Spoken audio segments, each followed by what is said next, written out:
Hello guys, welcome to Eesha YouTube channel. మీకు ఈ video నచ్చితే కనుక ప్లీజ్ ఫ్రెండ్స్ లైక్ చేయండి, షేర్ చేయండి, సబ్స్క్రైబ్ చేయండి, కామెంట్ మాత్రం తప్పకుండా చేయండి. మరిన్ని వీడియోస్ కోసం వెయిట్ చేశారని అనుకుంటాను. బిగ్ బాస్ ప్రోమో చూసారుగా, మీకు ఎలా అనిపించిందో ప్లీజ్ కమెంట్ చేయండి. నాకు సార్ ఎలా అనిపించిండు, ప్రోమో ఎలా అనిపించిందో కూడా ప్లీజ్ కమెంట్ చేయండి. ప్రోమో బిగ్ సార్ వస్తాడు, సార్ వచ్చిన తర్వాత ఏమంటాడు, ఇది ఓనర్స్ టెండెన్సీలా లేకపోతే ఎట్లుంటుందంటే, కెప్టెన్ ఎవరు, డెమాన్నే లేపుతాడు. డెమాన్నే లేపినప్పుడు డెమాన్, సార్ మేమందరం మాట్లాడుకున్నారంటే మీరందరూ మాట్లాడుకు మీకు నచ్చిండొచ్చు, ఇక్కడ ఆడియన్స్కి నచ్చలేదు, నాకు నచ్చలేదు, బిగ్ బాస్కి నచ్చలేదు అని సార్ సీరియస్గా మాట్లాడేటట్టున్నాడు నాగార్జున సారు. నాకు హైలైట్ అనిపించింది నిజంగా.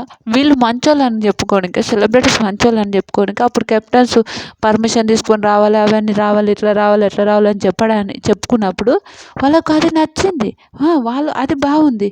ఇప్పుడు వీళ్ళేంది, సరే రండ్రా మేమందరం మంచోళ్ళం రా అని చెప్పుకోవడం కోసం సెలబ్రిటీస్ ఇట్లా చేసిర్రా, ఏందో నాకు అర్థం కాలేదు. రియల్ వాళ్ళని ఎడ్డోళ్ళని చేసిర్రని నాకు అనిపించింది. చాలా చాలా ఎడ్డోళ్ళని చేసిండ్రు వాళ్ళేమో ఓకే మేమే గొప్ప, మేము అట్లా చేసినాం, వీళ్ళు ఇట్లా చేసినాం అనుకుంటారు.